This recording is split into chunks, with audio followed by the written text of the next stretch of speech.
कृष्णा जय श्री हरि ओम नमः शिवाय। प्रिय भक्तजनों, आज बृहस्पतिवार के दिन आप बृहस्पति देव की बड़ी ही दुर्लभ कथा सुनेंगे। इस कथा को सुनने से भक्तों की सभी मनोकामनाएं भगवान बृहस्पति देव की कृपा से पूर्ण हो जाती है। तो आइए बड़े ही श्रद्धा और प्रसन्नचित मन से इस कथा को सुनते हैं। भारतवर्ष में एक प्रतापी और दानी राजा राज्य करता था। वह नित्य गरीबों और ब्राह्मणों की सहायता करता था। यह बात उसकी रानी को अच्छी नहीं लगती थी। वह ना ही गरीबों को दान देती, ना ही भगवान का पूजन करती थी और राजा को भी दान देने से मना किया करती थी। एक दिन राजा शिकार खेलने वन को गए हुए थे तो रानी महल में अकेली थी। उसी समय एक दिन राजा शिकार खेलने वन को गए हुए थे तो रानी महल में अकेली थी। उसी समय बृहस्पति देव साधु वेश राजा के महल में भिक्षा लेने के लिए गए और भिक्षा मांगी तो रानी ने भिक्षा देने से इनकार कर दिया और कहा, हे साधु महाराज, मैं तो दान पुण्य से तंग आ गई हूँ। मेरा पति सारा धन लुटाते रहते हैं। मेरी इच्छा है कि हमारा धन नष्ट हो जाए, फिर ना रहेगा बांस ना बाजेगी बंसुरी। साधु ने कहा, देवी तुम तो बड़ी विचित्र हो। धन और संतान तो सभी चाहते हैं, पुत्र और लक्ष्मी तो पापी के घर भी होने चाहिए। यदि तुम्हारे पास अधिक धन है तो भूखों को भोजन दो, प्यासों के लिए प्याऊ बनवाओ, मुसाफिरों के लिए धर्मशालाएं खुलवाओ। जो निर्धन अपनी कुंवारी कन्याओं का विवाह नहीं कर सकते उनका विवाह करा दो। ऐसे और कई काम है जिनके करने से तुम्हारा यश लोक और परलोक में फैलेगा। परंतु रानी पर उपदेश का कोई प्रभाव नहीं पड़ा। वो बोली, महाराज आप मुझे कुछ ना समझाए। मैं ऐसा धन नहीं चाहती जो हर जगह बांटती फिरूं। साधु ने उत्तर दिया, यदि तुम्हारी ऐसी इच्छा है तो तथास्तु। तुम ऐसा करना कि बृहस्पतिवार को घर लीपकर पीली मिट्टी से अपना सिर धोकर स्नान करना, भट्टी चढ़ाकर कपड़े धोना। ऐसा करने से आपका सारा धन नष्ट हो जाएगा। इतना कहकर वह साधु महाराज वहाँ से आलोक हो गए और साधु के अनुसार कई बातों को पूरा करते हुए रानी को केवल 3 बृहस्पतिवार ही बीते थे कि उसकी समस्त धन संपत्ति नष्ट हो गई। भोजन के लिए राजा का परिवार तरसने लगा। तब एक दिन राजा ने रानी से बोला कि हे रानी, तुम यहीं रहो, मैं दूसरे देश को जाता हूँ, क्योंकि यहाँ पर सभी लोग मुझे जानते हैं, इसलिए मैं कोई छोटा कार्य नहीं कर सकता। ऐसा कहकर राजा परदेश चला गया। वहाँ वह जंगल से लकड़ी काट कर लाता और शहर में बेचता था।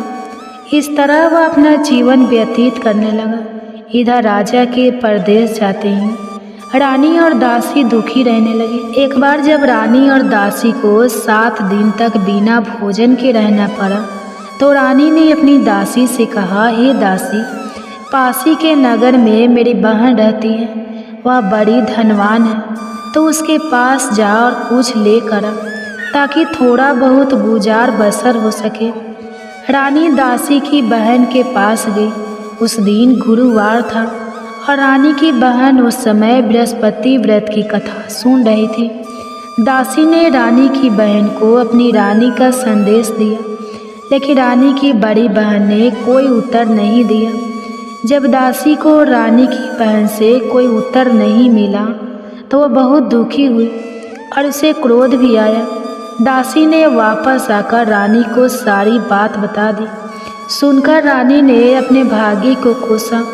उधर रानी की बहन ने सोचा कि मेरी बहन की दासी आई थी, परंतु मैं उससे नहीं बोली, इससे वह बहुत दुखी हुई होगी। कथा सुनकर और पूजन समाप्त करके वह अपनी बहन के घर आई और कहने लगी, हे बहन, मैं बृहस्पतिवार का व्रत कर रही थी, तुम्हारी दासी मेरे घर आई थी, परंतु जब तक कथा होती है तब तक ना तो उठते हैं और ना ही बोलते हैं, इसलिए मैं नहीं बोली। कहो दासी क्यों गई थी? रानी बोली, बहन तुमसे क्या छुपाओ, हमारे घर में खाने तक को अनाज नहीं था। ऐसा कहते कहते रानी की आंखें भर आई। उसने दासी समेत पिछले 7 दिनों से भूखे रहने तक की बात अपनी बहन को विस्तार पूर्वक सुना दी। रानी की बहन बोली, देखो बहन, भगवान बृहस्पति सबकी मनोकामना को पूर्ण करते हैं। देखो शायद तुम्हारे घर में अनाज रखा हो। पहले तो रानी को विश्वास नहीं हुआ, पर बहन के आग्रह करने पर उसने अपनी दासी को अंदर भेजा तो उसे सचमुच अनाज से भरा एक घड़ा मिल गया। यह देखकर दासी को बड़ी हैरानी हुई। दासी रानी से कहने लगी, हे रानी, जब हमको भोजन नहीं मिलता तो हम व्रत ही तो करते हैं, इसलिए क्यों ना इनसे व्रत और कथा की विधि पूछ ली जाए ताकि हम भी व्रत कर सके। तब रानी ने अपनी बहन से बृहस्पति व्रत के बारे में पूछा। उसकी बहन ने बताया, बृहस्पतिवार के व्रत में चने की दाल और मुनक्का से विष्णु भगवान का केले की जड़ में पूजन करें तथा दीपक जलाए, व्रत कथा सुने और पीला भोजन ही करें। इससे बृहस्पति देव प्रसन्न होते हैं। और व्रत और पूजन विधि बताकर रानी की बहन अपने घर को लौट गई। 7 दिन के बाद जब गुरुवार आया तो रानी और दासी ने व्रत रखा। घुड़साल में जाकर चना और गुड़ लेकर आए, फिर उससे केले की जड़ तथा विष्णु भगवान का पूजन किया। अब पीला भोजन कहाँ से आए, इस बात को लेकर दोनों बहुत दुखी थी, क्योंकि उन्होंने व्रत रखा था, इसलिए बृहस्पति देव उनसे प्रसन्न थे। इसलिए वे एक साधारण व्यक्ति का रूप धारण करके 2 थालों में सुंदर पीला भोजन दासी को दे गए। भोजन पाकर दासी बहुत प्रसन्न हुई और फिर रानी के साथ मिलकर भोजन ग्रहण किया। उसके बाद वे सभी गुरुवार को व्रत और पूजन करने लगे। बृहस्पति भगवान की कृपा से उनके पास फिर से धन संपत्ति आ गई, परंतु रानी फिर से पहले की तरह आलस्य करने लगी। तब दासी बोली, देखो रानी, तुम पहले भी इस प्रकार आलस्य करती थी। तुम्हें धन रखने में कष्ट होता था, इस कारण सभी धन नष्ट हो गया, और अब जब भगवान बृहस्पति की कृपा से धन मिला है तो तुम्हें फिर से आलस्य होता है। रानी को समझाते हुए दासी कहती है कि बड़ी मुसीबतों के बाद हमने यह धन पाया है, इसलिए हमें दान पुण्य करना चाहिए, भूखे मनुष्य को भोजन कराना चाहिए और धन को शुभ कार्यों में खर्च करना चाहिए, जिससे तुम्हारे कुल का यश बढ़ेगा, स्वर्ग की प्राप्ति होगी और प्रीत प्रसन्न होंगे। दासी की बात मानकर रानी अपना धन शुभ कार्यों में खर्च करने लगी, जिससे पूरे नगर में उसका यश फैलने लगा। उधर एक दिन राजा दुखी होकर जंगल में एक पेड़ के नीचे आसन जमाकर बैठ गया। वह अपनी दशा को याद करके व्याकुल होने लगा। बृहस्पतिवार का दिन था। एकाएक उसने देखा कि निर्जल वन में एक साधु प्रकट हुए। वह साधु वेश में स्वयं बृहस्पति देवता थे। लकड़हारे के सामने आकर बोले, हे लकड़हारे, इस सुनसान जंगल में तो इतना चिंता मग्न क्यों बैठा है? लकड़हारे ने दोनों हाथ जोड़कर प्रणाम किया और उत्तर दिया, महात्मा जी, आप सब कुछ जानते हैं, मैं क्या कहूँ? यह कहकर रोने लगा और साधु को अपनी आत्मकथा सुनाई। महात्मा जी ने कहा, तुम्हारी स्त्री ने बृहस्पतिवार के दिन बृहस्पति भगवान का निरादर किया है, जिसके कारण रुष्ट होकर उन्होंने तुम्हारी यह दशा कर दी। अब तुम चिंता को दूर करके मेरे कहने पर चलो तो तुम्हारे सब कष्ट दूर हो जाएंगे और भगवान पहले से भी अधिक संपत्ति देंगे।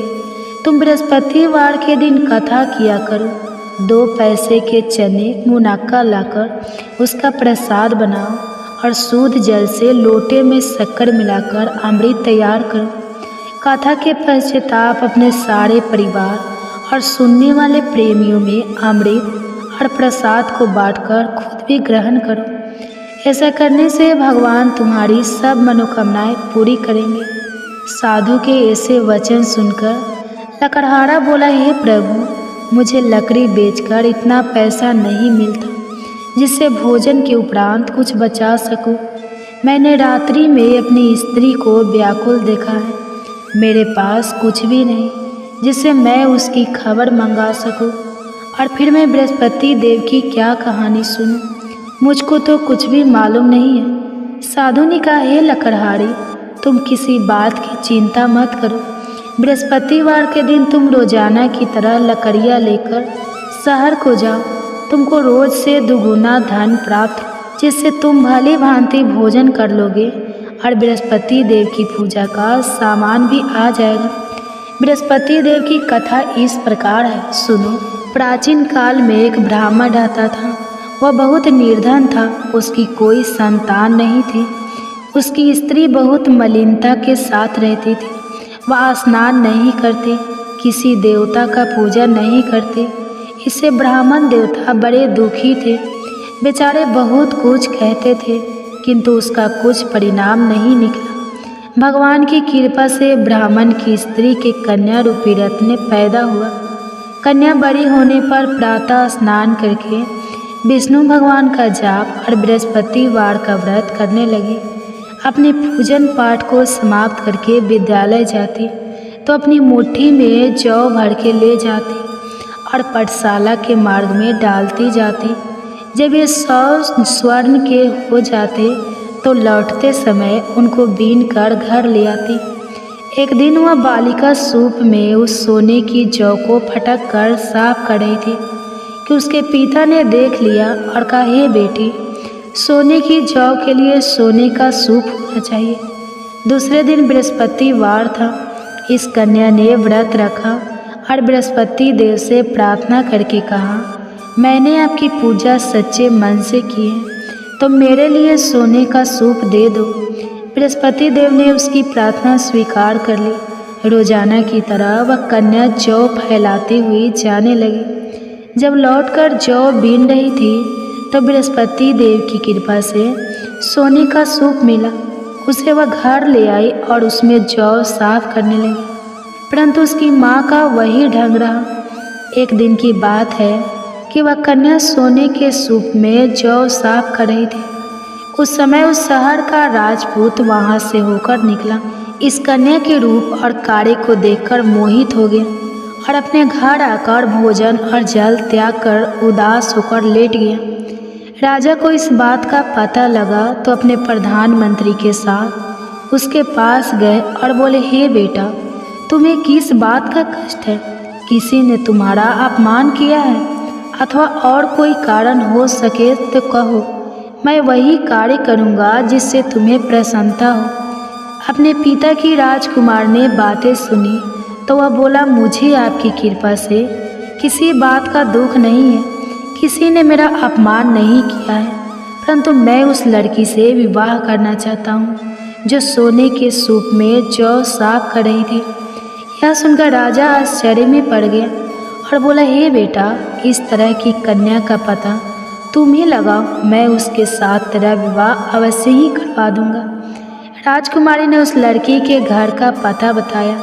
तब मंत्री उस लड़की के घर गए और ब्राह्मण देवता को सभी हाल बताया। ब्राह्मण देवता राजकुमार के साथ अपनी कन्या के विवाह करने के लिए तैयार हो गए तथा विधि विधान के अनुसार ब्राह्मण की कन्या का विवाह राजकुमार के साथ हो गया। कन्या के घर से जाते ही पहले की भांति उस ब्राह्मण देवता के घर में गरीबी का निवास हो गया। अब भोजन के लिए भी अन्न बड़ी मुश्किल से मिलता था। एक दिन दुखी होकर ब्राह्मण देवता अपनी पुत्री के पास गए। बेटी ने पिता की दुखी अवस्था को देखा और अपनी माँ का हाल पूछा। तब ब्राह्मण ने भी सभी हाल कहा। कन्या ने बहुत सा धन देकर अपने पिता को विदा कर दिया। इस तरह ब्राह्मण का कुछ समय सुखपूर्वक व्यतीत हुआ। कुछ दिन के बाद फिर वही हाल हो गया। ब्राह्मण फिर अपनी कन्या के यहाँ गया और सारा हाल कहा तो लड़की बोली, हे पिताजी, आप माताजी को यहाँ ले आओ, मैं उन्हें विधि बता दूंगी जिससे उनकी गरीबी दूर हो जाए। वह ब्राह्मण देवता अपनी स्त्री को साथ लेकर पहुँचे तो अपनी माँ को समझाने लगे कि हे माँ, तुम प्रातःकाल प्रथम स्नान आदि करके विष्णु भगवान का पूजन करो तो सब दरिद्रता दूर हो जाएगी। परंतु उसकी माँ ने एक भी बात नहीं मानी और प्रातःकाल उठकर अपनी पुत्री के बच्चों की जूठन को खा लिया। इससे उसकी पुत्री को भी बहुत गुस्सा आया। उसने एक रात को एक कोठरी में से सारा सामान निकाल दिया और अपनी माँ को उसमें बंद कर दिया। प्रातः उसमें से उसे निकाला तो स्नान आदि करा के पूजा पाठ करवाया तो उसकी माँ की बुद्धि ठीक हो गई। इसके बाद वह नियम से पूजा पाठ करती और प्रत्येक बृहस्पतिवार को व्रत रखने लगी। इस व्रत के प्रभाव से उसके माता और पिता बहुत ही धनवान और पुत्रवान हो गए और बृहस्पति देवता के प्रभाव से इस लोक के सुख को भोगकर अंत में स्वर्ग को प्राप्त। इस तरह कहानी कहकर साधु देवता वहाँ से अंतर्ध्यान हो गए। धीरे धीरे समय व्यतीत होने पर फिर वही बृहस्पतिवार का दिन आया। लकड़हारा जंगल से लकड़ी काटकर किसी शहर में बेचने गया। उसे उस दिन और दिन से अधिक पैसा मिला। राजा ने चना गुड़ आदि लाकर गुरुवार का व्रत किया। उस दिन से उसके सभी क्लेश दूर हो गए। परंतु जब दोबारा गुरुवार का दिन आया तो बृहस्पतिवार का व्रत करना भूल गया। इस कारण बृहस्पति भगवान नाराज हो गए। उस दिन उस नगर के राजा ने विशाल यज्ञ का आयोजन किया था तथा शहर में यह घोषणा करा दी कि कोई भी मनुष्य अपने घर में भोजन ना बनवाए, न आग जलाए। समस्त जनता मेरे यहाँ भोजन करने आए। इस आज्ञा को जो ना मानेगा उसे फांसी की सजा दी जाएगी। इस तरह की घोषणा संपूर्ण नगर में करवा देगी। राजा की आज्ञा के अनुसार शहर के सभी लोग भोजन करने गए, लेकिन लकड़हारा कुछ देर से पहुंचा, इसलिए राजा उसको अपने साथ घर ले गए और ले जाकर भोजन करा रहे थे तो रानी की दृष्टि उस खूंटी पर पड़ी जिस पर उसका हार लटका हुआ था। वह वहाँ पर दिखाई नहीं दिया। रानी ने निश्चय किया कि मेरा हार इस मनुष्य ने चुरा लिया है। उसी समय सिपाहियों को बुलाकर उसको कारागार में डलवा दिया। जब लकड़हारा कारागार में पड़ गया और बहुत दुखी होकर विचार करने लगा कि ना जाने कौन से पूर्व जन्म के कर्म से मुझे यह दुख प्राप्त हुआ है, और उसी साधु को याद करने लगा जो कि जंगल में मिला था। उसी समय तत्काल बृहस्पति देव साधु के रूप में प्रकट हुए और उसकी दशा को देखकर कहने लगे, अरे मूर्ख, तूने बृहस्पति देव की कथा नहीं करी, इस कारण तुझे दुख प्राप्त हुआ है। अब चिंता मत कर। बृहस्पतिवार के दिन कारागार के दरवाजे पर 4 पैसे पड़े मिलेंगे, उनसे तू बृहस्पति देव की पूजा करना, तेरे सभी कष्ट दूर हो जाएंगे। बृहस्पतिवार के दिन उसे 4 पैसे मिले। लकड़हारे ने कथा कही। उसी रात्रि को बृहस्पति देव ने उस नगर के राजा को स्वप्न में कहा, हे राजा, तुमने जिस आदमी को कारागार में बंद कर दिया है वह निर्दोष है, वह राजा है, उसे छोड़ देना। रानी का हार उसी खूंटी पर लटका है। अगर तू ऐसा नहीं करेगा तो मैं तेरे राज्य को नष्ट कर दूंगा। इस तरह रात्रि के स्वप्न को देखकर राजा प्रातः काल उठा और खूंटी पर हार देकर लकड़हारे को बुलाकर क्षमा मांगी और लकड़हारे को योग्य सुंदर वस्त्र आभूषण देकर विदा कर दिया। बृहस्पति देव की आज्ञा के अनुसार लकड़हारा अपने नगर को चल दिया। राजा जब अपने नगर के निकट पहुंचा तो उसे बड़ा आश्चर्य हुआ। नगर में पहले से अधिक बाग, तालाब, कुएं तथा बहुत सी धर्मशाला, मंदिर आदि बनाई गई। राजा ने पूछा, यह किसका बाग और धर्मशाला है? तब नगर के सब लोग कहने लगे, यह सब रानी और बंदी के हैं। तो राजा को आश्चर्य हुआ और गुस्सा भी आया। जब रानी ने यह खबर सुनी कि राजा आ रहे हैं तो उन्होंने दासी से कहा, हे दासी, देख राजा हमको कितनी बुरी हालत में छोड़ गए थे। हमारी ऐसी हालत देखकर वो लौट ना जाए, इसलिए तू दरवाजे पर खड़ी हो जा। आगे के अनुसार दासी दरवाजे पर खड़ी हो गई। दासी दरवाजे पर खड़ी हो गई। राजा आए तो उन्हें अपने साथ लेकर आई। तब राजा ने क्रोध करके अपनी रानी से पूछा कि यह धन तुम्हें कैसे प्राप्त हुआ है? तब उन्होंने कहा, हमें यह सब धन बृहस्पति देव के इस व्रत के प्रभाव से प्राप्त हुआ है। राजा ने निश्चय किया कि 7 रोज बाद तो सभी बृहस्पति देव का पूजन करते हैं, परंतु मैं प्रतिदिन 3 बार कहानी और रोज व्रत किया करूँगा। अब हर समय राजा के दुपट्टे में चने की दाल बंधी रहती और दिन में 3 बार कहानी कहते। एक रोज राजा ने विचार किया कि चलो अपनी बहन के यहाँ हो आवे। इस तरह निश्चय करके राजा घोड़े पर सवार होकर अपनी बहन के यहाँ को चलने लगा। मार्ग में उसने देखा कि कुछ आदमी एक मुर्दे को लिए जा रहे हैं। उन्हें रोककर राजा कहने लगा, अरे भाइयों, मेरी बृहस्पति देव की कथा सुन लो। वे बोले, लो, हमारा तो आदमी मर गया है, इसको अपनी कथा की पड़ी है। परंतु कुछ आदमी बोले, अच्छा कहो, हम तुम्हारी कथा भी सुनेंगे। राजा ने दाल निकाली और जब कथा आधी हुई थी कि मुर्दा हिलने लगा और जब कथा समाप्त हो गई तो राम राम करके मनुष्य उठकर खड़ा हो गया। आगे मार्ग में उसे किसान खेत में हल चलाता मिला तो राजा ने उसे देखकर बोला, अरे भैया, तुम मेरी बृहस्पतिवार की कथा सुन लो। किसान बोला, जब तक मैं तेरी कथा सुनूंगा तब तक 4 हरैया जोत लूँगा, जा अपनी कथा किसी और को सुनाना। इस तरह राजा आगे चलने लगा। राजा के हटते ही बैल पछाड़ खाकर गिर गए और किसान के पेट में बड़ी जोर का दर्द होने लगा। उस समय उसकी माँ रोटी लेकर आई और उसने जब यह देखा तो अपने पुत्र से सब हाल पूछा और बेटे ने सभी हाल कह दिया। तो बुढ़िया दौड़ी दौड़ी उस घुड़सवार के पास गई और उसे बोली कि मैं तेरी कथा सुनूंगी, तू अपनी कथा मेरे खेत पर चलकर ही कहना। राजा ने बुढ़िया के खेत पर जाकर कथा कही, जिसके सुनते ही वह बैल उठकर खड़े हुए तथा किसान के पेट का दर्द भी बंद हो गया। राजा अपनी बहन के घर पहुंचा। बहन ने भाई की खूब मेहमानी की। दूसरे रोज प्रातःकाल राजा जगा तो वह देखने लगा कि सब लोग भोजन कर रहे हैं। राजा ने अपनी बहन से कहा, ऐसा कोई मनुष्य है जिसने भोजन नहीं किया हो? मेरे बृहस्पतिवार की कथा सुन ले। बहन बोली, हे भैया, यह देश ऐसा है कि पहले यहाँ लोग भोजन करते हैं, बाद में अन्य काम करते हैं। अगर कोई पड़ोस में हो तो देख। वह ऐसा कहकर देखने चली गई, परंतु उसे कोई ऐसा व्यक्ति नहीं मिला जिसने भोजन ना किया हो। अतः वह एक कुम्हार के घर गए जिसका लड़का बीमार था। उसे मालूम हुआ कि उनके यहाँ 3 रोज से किसी ने भोजन नहीं किया है। रानी ने अपने भाई की कथा सुनने के लिए कुम्हार से कहा। वह तैयार हो गया। राजा ने जाकर बृहस्पतिवार की कथा कही, जिसको सुनकर उसका लड़का ठीक हो गया। अब तो राजा की प्रशंसा होने लगी। एक रोज राजा ने अपनी बहन से कहा कि हे बहन, हम अपने घर को जाएंगे, तुम भी तैयार हो जाओ।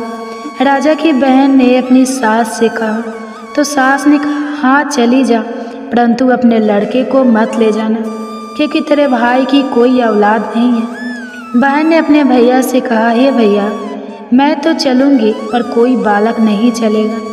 तो राजा बोला, जब कोई बालक नहीं चलेगा तब तुम ही क्या करोगे? बड़े दुखी मन से राजा अपने नगर को लौट आया। राजा ने अपनी दासी से कहा, हम निर्वंशी हैं, हमारा मुंह देखने का धर्म नहीं है और कुछ भोजन आदि नहीं किया है। रानी बोली, हे प्रभु, बृहस्पति देव ने हमें सब कुछ दिया है, वह हमें औलाद अवश्य देंगे। उसी रात को बृहस्पति देव ने राजा से स्वप्न में कहा, हे राजा, उठो, सभी सोच त्याग दो, तेरी रानी गर्भ से है। राजा को यह बात सुनकर बड़ी खुशी हुई। 9वें महीने में उसके गर्भ से एक सुंदर पुत्र पैदा हुआ। तब राजा बोला, हे रानी, स्त्री बिना भोजन के रह सकती है, पर बिना कहे नहीं रह सकती। जब मेरी बहन आएगी तो मुझसे कुछ मत कहना। रानी ने सुनकर हाँ कर दिया। जब रानी की बहन ने यह शुभ समाचार सुना तो वह बहुत खुश हुई और बधाई लेकर अपने भाई के यहाँ आई। तभी रानी ने कहा, घोड़ा चढ़कर तो नहीं आई है, गधा चढ़कर आई है। राजा की बहन बोली, भाभी, मैं इस प्रकार ना कहती तो तुम्हें औलाद कैसे मिलती? बृहस्पति देव ऐसे ही हैं, जैसी जिसके मन में कामनाएं हैं सभी को पूर्ण करते हैं। जो सद्भावना पूर्वक बृहस्पतिवार का व्रत करता है एवं कथा पढ़ता है अथवा सुनता है, दूसरे को सुनाता है, बृहस्पति देव उनकी सभी मनोकामनाएं पूर्ण करते हैं। बृहस्पति देव उनकी सदैव रक्षा करते हैं। जो संसार में सद्भावना और सच्चे हृदय से बृहस्पति देव का पूजन करते हैं, उनकी सभी मनोकामनाएं उसी प्रकार पूर्ण होती हैं। जैसे राजा और रानी ने बृहस्पति देव की कथा का गुणगान किया, उनकी सभी इच्छाएं बृहस्पति देव ने पूर्ण की। मनुष्य के हृदय से उनका मनन करते हुए जयकारा करना चाहिए। तो प्रेम से बोलिए बृहस्पति देव की जय, विष्णु भगवान की जय, समस्त देवी देवताओं की जय। अब आप भगवान बृहस्पति देव की आरती श्रवण कीजिए। ओम जय बृहस्पति देवा, जय बृहस्पति देवा, छिने भिने भोग लगाऊ फल मेवा। ओम जय बृहस्पति देवा, तुम्हें पूर्ण परमात्मा, तुम्हें अंतर्यामी, जगत पिता जगदीश्वर, तुम सबके स्वामी। ओम जय बृहस्पति देवा, चरणामृते निज निर्मल, सभी पातक हरता, सकल मनोरथ दायक, कृपे करो भरता। ओम जय बृहस्पति देवा, तन मन धन अर्पण कर, जो जन शरण पड़े, प्रभु पड़े कटे तब होकर, आकर द्वार खड़े। ओम जय बृहस्पति देवा, दीन दयाल दयानिधि, भक्तन हितकारी, पापे दोषी सबे हरता, भवे बंधन हारी। ओम जय बृहस्पति देवा, संकल मनोरथ दायक, सब शयन तारी, विषय विकार मिटाओ, संतन सुखकारी। ओम जय बृहस्पति देवा, जो कोई बृहस्पति जी की करे आरती, धन जन सुख सबे पालेता। ओम जय बृहस्पति देवा, जय बृहस्पति देवा। तो प्रेम से बोलिए बृहस्पति देव महाराज की जय।